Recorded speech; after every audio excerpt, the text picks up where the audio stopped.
Jadi hari ini kita akan membahas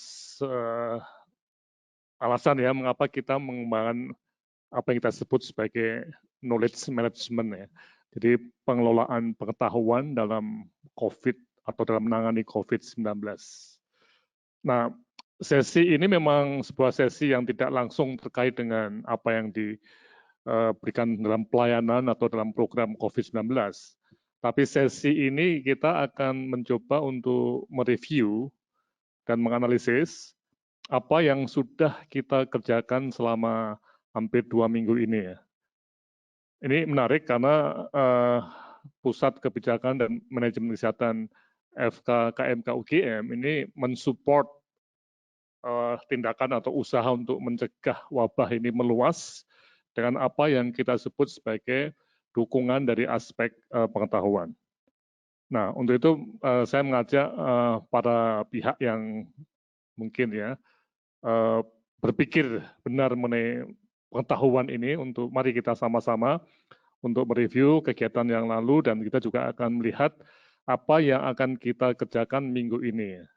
Jadi kita berada dalam suatu proses yang terus maju berkembang. Mohon dilihat PowerPoint-nya dan juga website-nya ya, atau website dulu ya. Jadi dalam website sudah ada ya. Jadi suatu judul yang menarik mengapa diperlukan knowledge management untuk istilahnya itu mencegah wabah COVID-19 ini memburuk.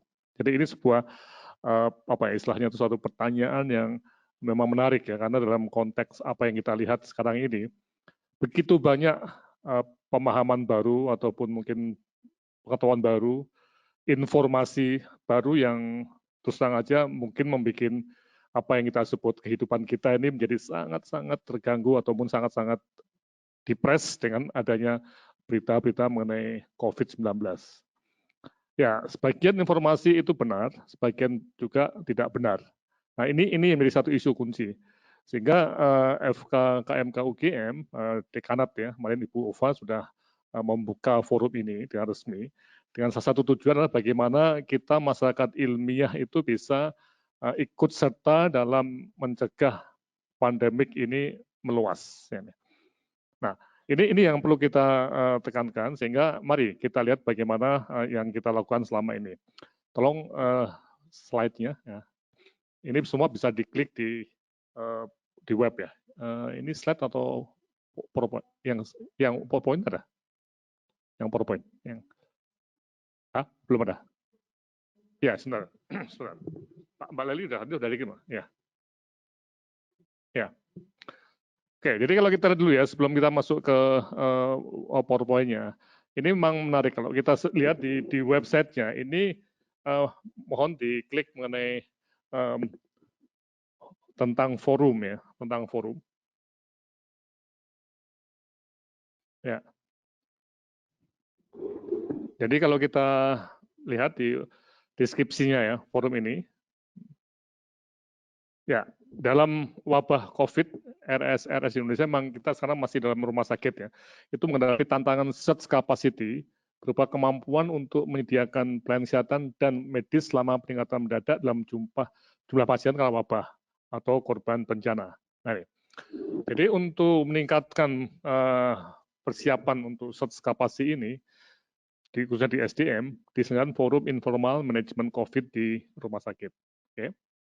Nah, tujuannya, ya kalau kita lihat tujuannya, forum ini bersifat sukarela, ya, dan terbuka bagi seluruh klinisi dan pengelola rumah sakit untuk meningkatkan kemampuan rumah sakit di Indonesia untuk menangani pasien coronavirus COVID-19 ya. Kemudian mencegah kematian akibat COVID-19 di Indonesia dengan peningkatan penanganan klinis dan manajemen sistem pendukung rumah sakit. Mereka meningkatkan kemampuan lonjakan rumah sakit menghadapi COVID-19 ini. Oke, jadi kalau kita cermati, tujuannya ini memang kita masuk pada apa yang kita sebut sebagai forum untuk tenaga kesehatan. Ya. Jadi ini bukan forum untuk yang kita sebut sebagai orang awam. Ya. Nah, itu forum untuk orang awam sudah banyak sekali, dan kami melihat bahwa kita belum mempunyai banyak forum untuk tenaga kesehatan. Nah, metode kegiatan forum, nah ini kita memang ya klik metode kegiatan forum. Dalam konteks wabah ini tentunya kita banyak berbasis pada telematika atau online ya. Jadi kita menggunakan webinar, tapi webinar yang didukung oleh website yang kita siapkan. Nanti kita akan masuk ke websitenya. Kemudian siapa yang diharapkan mengikuti forum ini? Nah ini yang menarik ya. Jadi klinisi rumah sakit yang terkait coronavirus, kemudian tim epidemiologi klinik rumah sakit, direksi rumah sakit, dan tim manajemen rumah sakit, dan berbagai pihak yang berminat. Oke, nah memang kalau kita lihat sekarang ini memang masih fokus di rumah sakit, tapi mulai minggu ini sudah kita mulai juga untuk pembahasan dalam konteks mencegah perluasan melalui pelayanan primer. Nanti hari Kamis akan ada sebuah kegiatan untuk pelayanan primer yang akan dikerjakan oleh tim gabungan antara FK KMK UGM dengan FKUI yang tergabung dalam jurnal untuk jurnal untuk pelayanan primer ya. Nanti akan ada di hari Kamis jam 10. Oke, nah ini. Jadi forum ini memang kalau kita cermati itu forum yang berusaha secara lintas disiplin. Jadi tidak hanya untuk para klinisi, tapi juga untuk para manajer. Sebagaimana yang telah kita lihat di dalam pertemuan pertama, itu mengenai search capacity di rumah sakit penyakit infeksi Sulianti Saroso itu antara pihak manajemen dengan klinisi itu sangat erat bekerja dalam penanggulangan wabah COVID-19. Oke lah, nah inilah, jadi Anda semua bisa masuk ke web ini. Ini web ini kita harapkan ya, jadi visinya ini menjadi web yang paling terbaru dan paling lengkap dalam manajemen klinis COVID-19 dan juga manajemen program COVID-19 di Indonesia. Jadi ini satu cita-cita kami yang sedang dibangun selama 2 minggu ini. Oke, nah sekarang mari kita lihat reviewnya. Jadi apa yang sudah kita kerjakan. Jadi ini sudah kita. Jadi forum ini menarik ya. Jadi kita di FK KMK tidak sendirian. Kita antara Magister Manajemen Rumah Sakit, Pusat Kebijakan dan Manajemen Kesehatan, dan Cochrane Center FK KMK itu kerjasama sebagai penyelenggara dengan dukungan atau kerjasama bersama Rumah Sakit Penyakit Infeksi Prof. Sulianti Saroso, kemudian Perhimpunan Rumah Sakit seluruh Indonesia, Persi, kemudian kelompok kolaborasi stakeholders COVID-19, kemudian tadi jurnal kajian praktik dan pendidikan layanan primer, dan mungkin akan banyak lagi yang pihak-pihak yang akan bekerjasama dengan kami di sini. Jadi sekali lagi ini suatu forum yang bebas, tidak istilahnya itu tidak terkait dengan suku, agama, ras ataupun perguruan tinggi tertentu ya. Jadi semua bisa masuk sebagai apa istilahnya itu pemberi kontribusi gitu ya. Oke, tadi saya sudah untuk deskripsinya ya. Jadi ini sekali lagi bukan untuk awam tapi untuk tenaga kesehatan. Oke. Nah, sekarang apa yang sudah dikerjakan di forum ini? Nah, ini yang jadi inti dari apa yang kita bahas pada hari ini dan apa yang akan kita kerjakan. Pertama, bahwa kita melihat bahwa sudah melakukan berbagai kategori kegiatan, misalnya penanganan manajemen rumah sakit dalam konteks peningkatan kapasitas lonjakan atau surge capacity. Kita sudah mempelajari apa yang ada di rumah sakit Sulianti Saroso. Itu surge-nya yang sangat-sangat besar ya. Dan kita juga sudah mulai membaca beberapa kasus surge capacity sudah mulai dengan adanya Wisma Atlet ya. Kemarin kita bahas mengenai bagaimana potensi surge oleh Bu Bella ya. Kita sudah melakukan seperti itu. Kemudian juga journal reading, membahas berbagai laporan ilmiah terbaru dengan Cochrane Center. Jadi kita bisa melihat bahwa banyak jurnal yang sudah mulai memasukkan artikel COVID yang terbaru ya. Dan ini yang menjadi hal yang sangat kunci. Kita bisa mulai untuk melihat bagaimana kadar evidence-nya. Jadi ini bagian yang sangat penting dalam usaha bangsa kita untuk juga menapis apa yang kita sebut sebagai informasi yang sangat-sangat banyak ya. Bahkan yang katakan pandemi informasi atau tsunami informasi. Nah ini kita harus mulai menapis bersama Cochrane Center. Kemudian juga sudah mulai banyak webinar mengenai penanganan manajemen mendukung pelayanan klinis masuk di laboratorium. Nah ini kita bisa lihat secara detail di referensi-referensi dan juga di reportase. Jadi semua kegiatan yang ada itu telah di reportase dan Anda bisa klik, nanti kita akan lihat ya reportasenya. Atau sekarang aja, mungkin bisa masuk ke reportase, ya. Kita lihat seperti contoh-contoh reportase ya. Ini. Kita lihat, jadi webinar yang kita kerjakan itu memang sifatnya memang sangat-sangat menarik karena betul-betul menjadi satu isu yang tidak hanya mungkin sekali tayang ya. Jadi bisa dilihat kembali oleh teman-teman yang mungkin pada hari-harinya atau jamnya itu tidak bisa mengikutinya. Ya. Oke, misalnya kita melihat pada ya nih. Jadi mengapa ada webinar COVID-27 Maret ya. Jadi ini mengenai kloroquine dan hidrokloroquine ya. Nah ini ada materinya, PowerPoint-nya, ya. Dan juga nanti akan ada videonya juga. Tapi videonya itu juga masih dalam proses editing, masih butuh waktu ya. Tapi Bapak Ibu semua bisa melihat apa yang kita sebut sebagai PowerPoint-nya. Jadi sekali lagi bahwa ini webinar tidak hanya sekali tayang ya, tapi dapat dilihat berkali-kali. Oh sudah ada videonya itu, ya. Yang ini streaming yang itu untuk RSPI ya. Tapi yang di bawahnya itu adalah bagaimana untuk efikasi dan safety of chloroquine. Ini. Jadi itu semua akan dimasukkan ke situ sehingga kita mempunyai apa yang disebut sebagai arsip-arsip yang cukup baik ya. Oke, kembali ke ini. Ya, kemudian pesertanya cukup banyak. Ada yang sampai 3.700 titik ya, jadi sangat populer ya. Dan di setiap titik saya yakin juga tidak hanya satu orang, mungkin bisa banyak orang juga ya. Dan demikian jaringannya sudah luas sekali di seluruh Indonesia. Dan kita bisa klik kembali materi yang sudah ada di reportase. Oke, nah ini mohon dilihat ya bahwa forum ini memang berbeda sekali dengan apa yang ada di televisi ya.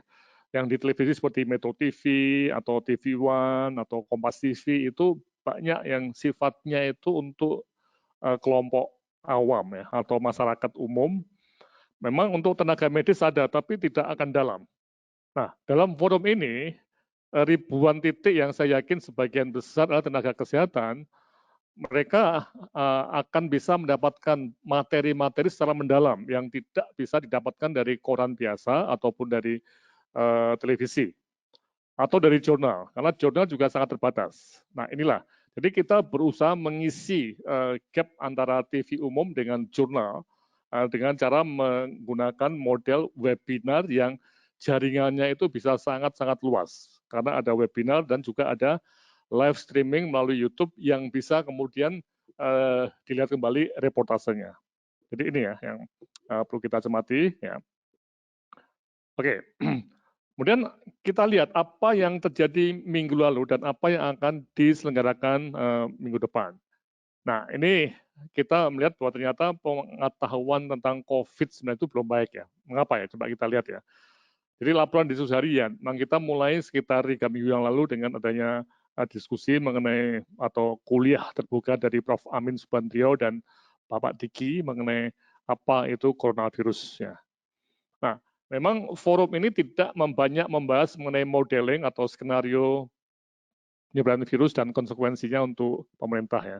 Jadi kami tidak ke sana ya, walaupun juga ada beberapa poin yang ke sana, tapi tidak khusus membahas mengenai keputusan pemerintah termasuk misalnya lockdown dan sebagainya. Lagi ini kita akan masuk lebih banyak pada tenaga medis, tapi tentunya modeling juga nanti akan kami sampaikan juga pada mungkin minggu depan atau mungkin ada juga dari kelompok stakeholders yang akan bicara mengenai modeling dan proyeksi epidemiologi. Jadi kalau kita cermati, memang sebagian besar yang minggu lalu itu masih berfokus ke rumah sakit ya. Tapi sekarang mulai Kamis ini kita juga akan masuk ke layanan primer untuk COVID-19. Nah, jadi ini juga menegaskan bahwa sekali lagi bahwa forum ini untuk para tenaga medis dan kesehatan dari mulai layanan primer sampai ke layanan rumah sakit. Oke, kalau kita lihat manajemen klinis pasien ya, jadi ini menarik bagaimana yang terjadi ya. Jadi berdasarkan review yang dikerjakan oleh teman-teman Cochrane itu memang pengetahuan manajemen klinis tentang COVID-19 masih sangat terbatas. Ya. Sekali lagi ini penyakit baru ya, dan sangat-sangat menarik untuk kita lihat. Mungkin berbeda dengan coronavirus yang lama, berbeda dengan virus yang lainnya, SARS dan sebagainya. Dan juga literatur masih sedikit. Kemudian jurnal-jurnal bereputasi tinggi dengan jujur menyatakan bahwa pengetahuan juga belum cukup banyak. Bahkan kemarin kita dengar juga dari Pak Gita atau Pak Itop ya, bahwa berbagai penelitian itu dipaksa untuk memberikan hasil sementara, karena memang dibutuhkan infonya. Jadi ini pengetahuan yang belum matang itu oleh jurnal sudah diterbitkan. Tadi ini menarik, karena ada kemungkinan yang akan diralat atau direvisi ya. Jadi ini satu hal yang di manajemen klinis juga menjadi satu titik yang menarik, dan Prof. Deviono, Dekan FK UNS juga menyatakan bahwa memang pengobatan masih belum banyak dan juga kegagalan masih banyak terjadi. Nah, ini kita harus cermati betul bahwa klinisi memang juga terus bergulat dengan bagaimana cara untuk menangani pasien-pasien COVID, terutama dengan komorbid yang cukup berat seperti kanker ataupun jantung. Ya. Oke. Kemudian di sisi manajemen program, juga terjadi pengetahuan yang masih kurang untuk menangani wabah COVID. Ya. Nah, diskusi dengan para pakar manajemen bencana, Dr. Hinto Watatmo, Dr. Bella, dan teman-teman di bencana itu, mereka berpuluh-puluh tahun sudah membahas atau berkecimpung dalam bencana, tapi sifatnya trauma. Sehingga ketika terjadi search yang trauma, itu tidak masalah, sudah ahli. Tapi begitu menghadapi bencana yang sifatnya menular, nah ini yang jadi satu hal yang menarik ya. Kesiapan untuk search capacity-nya itu beda sekali dengan trauma ya. Jadi COVID itu menular. Sementara kalau misalnya ada gempa bumi atau tsunami itu tidak menular. Dan ini yang membuat semacam tantangan untuk lonjakan pasien itu menjadi semakin lama, menjadi semakin kompleks di era COVID ini. Oke, jadi kesimpulannya, jadi selama hampir 2 minggu ini, pengetahuan dalam manajemen klinis dan manajemen program memang masih belum baik. Ini yang menjadi satu inti dari apa yang kita review selama 2 minggu ini ya. Oke, nah sekarang bagaimana ke depannya? Dari sini saya sebagai penanggung jawab program merasakan bahwa forum ini menjadi semakin mempunyai dasar ya, atau alasan untuk mengembangkan peran dan posisinya ya, untuk mendukung pengetahuan tenaga kesehatan tentang COVID-19. Ya. Dan juga menggunakan prinsip knowledge management dan untuk praktis yang nanti akan kita bahas ya. Nah, jadi ini ada suatu masa di mana atau waktu, periode di mana knowledge kita itu masih terbatas. Nah, karena itu juga saya mengajak para mahasiswa S2, para residen, para peneliti untuk juga bergabung dalam forum ini juga untuk mungkin meneliti juga. Jadi apa-apa yang terjadi ini harus betul-betul kita pergunakan untuk penelitian, entah itu penelitian di klinis ya, ataupun penelitian yang sifatnya di manajemen program. Ini. Supaya semua akan terdorong untuk mencari suatu pemahaman yang lebih baik mengenai COVID-19 ini. Nah ini. Oke, dari sinilah bagaimana ke depannya. Saya pribadi dan teman-teman di sini, ini satu pekerjaan yang cukup menantang ya. Kami akan mendukung terus. Sebagai gambaran ini mungkin kamera bisa ditayangkan ya, bisa dalam satu webinar seperti ini tidak mudah nih. Kami juga bisa lihat walaupun distance polisinya ya, kita tetap masuk ya. Ya mungkin bisa dilihat ini ada peralatan-peralatan, ada asisten, ada kameramen, ada yang mengurusi, coba di sana Mbak, yang mengurusi webinar dan live streaming ini memang kita kelola dengan semangat untuk mendukung ya perorangan yang bergerak di bidang COVID ini ya, atau pelayanan COVID. Kemudian staf rumah sakit secara kelembagaan dan juga staf dinas kesehatan dan pihak terkait serta komandan yang nantinya akan bisa mengembangkan secara kelembagaan atau wilayah bagaimana untuk pencegahan wabah ini meluas. Nah, ilmu yang ada ini disebarkan dan dibagikan ke semua pihak untuk diterapkan agar wabah ini dapat segera berakhir, itu harapannya ya. Oke. Nah, jadwal kegiatan minggu ini bisa dilihat, Mbak, jadwal kegiatan minggu ini yang nanti kita akan cermati. Jadi minggu ini sudah cukup penuh nih, artinya kalau kita lihat kita mempunyai slot dari pagi, siang, pagi dua sesi, siang 2 sesi, setiap hari sampai hari Jumat. Ya, ini semua ada jadwalnya, bisa dilihat di sini ya. Ada yang menggunakan Zoom, ada yang menggunakan webinar. Coba bentar, naik atas dulu ya. Ya, Selasa kita ada workshop mengenai hospital disaster plan ya. Jadi di samping seminar, sekarang di depan kita juga menggunakan apa yang kita sebut sebagai pendekatan workshop. Nah, ini untuk tenaga-tenaga kesehatan yang berada di rumah sakit supaya mengaktifkan rencana hospital disasternya ya. Jadi ada rencana untuk bagaimana rumah sakit bertindak pada saat ada bencana atau wabah ini. Nah, ini kita merefresh ya untuk membuat dalam versi untuk menghadapi COVID ini. Kemudian juga ada webinar Cochlear Indonesia yang tetap terkait dengan klinis ya. Kemudian webinar isu strategis nasional, nah ini bersama teman-teman di kolaborasi stakeholders COVID yang diprakarsa oleh Pak Supriantoro, ya, mantan Sekjen Kemenkes. Ya. Ini juga melihat pada isu-isu strategis nasional untuk COVID ini. Ini juga akan ada webinar hari Selasa siang. Kemudian Selasa sore itu kita mulai untuk satu seri webinar mengenai search capacity di level rumah sakit dan daerah. Dan ini yang kita harapkan bisa menarik para kepala dinas atau staf dan kesehatan, kemudian satgas COVID ya yang ada untuk membangun sistem yang kita sebut sebagai ICS, Incident Command System, yang mungkin bisa kita aktifkan untuk sebuah daerah. Nah, ini tiap hari itu sore ya, jadi nanti kita bisa melihat.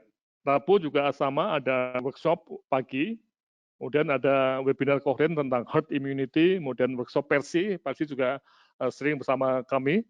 Kemudian webinar mengenai search capacity lagi, ya ini terus. Kemudian Kamis juga demikian, ada kegiatan yang sifatnya itu betul-betul seperti workshop, ya, dan juga ada yang sifatnya seminar. Ya, ini sampai hari Jumat. Dan memang kita juga sudah menyediakan, andai kata ada suatu emergency untuk melakukan webinar atau Zoom, kita akan siap untuk hari Sabtu atau Minggu menggunakan terutama untuk Zoom yang tidak terlalu repot dalam konteks persiapan alatnya. Ya, oke, kembali ke slide. Jadi itu jadwal kegiatan minggu ini ya. Jadi kalau kita cermati, jadwal ini sudah mulai menerapkan knowledge management yang memudahkan perorangan tim dan seluruh lembaga untuk secara bersama dan sistematis itu menciptakan pengetahuan. Jadi dalam webinar itu pengetahuan-pengetahuan baru itu kita ciptakan, kita ya bahas, ya kita mungkin teliti, ya. Kemudian kita manfaatkan, kita share bersama, dan juga kita terapkan pengetahuan tadi untuk mencapai tujuannya. Nah, untuk itu dibantu oleh apa yang dikenal dalam konteks metode masyarakat praktisi atau community of practice, di mana kalau kita lihat ada sebuah, ya nih, nanti kita akan cermati seperti tadi saya katakan ya, sekelompok staf rumah sakit yang terlibat dalam bencana itu akan membentuk COP ya, yang terkait dengan bagaimana menghadapi bencana ini di rumah sakit. Jadi akan mengikuti workshop mengenai hospital disaster plan. Ya. Kemudian para klinisi yang ada di rumah sakit, khususnya di rumah sakit rujukan, itu juga kita harapkan membentuk suatu kelompok klinisi yang siap-siap untuk menghadapi misalnya kalau ada lonjakan pasien COVID di rumah sakit masing-masing. Ini juga membentuk semacam community of practice. Demikian juga sekumpulan manajer rumah sakit di suatu wilayah, mungkin Persi, cabang ya bersama-sama dengan ID, cabang bersama-sama dengan Dinas Kesehatan, Provinsi atau Kabupaten Kota, bersama Satgas itu juga membangun sebuah koalisi atau suatu kerjasama dalam konteks masyarakat yang mempraktekkan bagaimana mengelola wabah COVID ini supaya tidak meluas dan supaya segera berakhir. Nah, ini adalah hal-hal yang nanti kita pergunakan sehingga minggu ini webinar dan juga workshop yang melalui online ini kita semakin arahkan menjadi webinar yang bisa mendukung lembaga-lembaga yang terkait dengan pencegahan wabah atau pengendalian wabah ini supaya lebih efektif. Ya, sehingga terakhir saya berharap ada diskusi ya, bagaimana kita bisa menggalang atau mendorong adanya masyarakat praktisi dalam wabah COVID ini. Mari kita bahas dengan melihat rencana kegiatan minggu ini.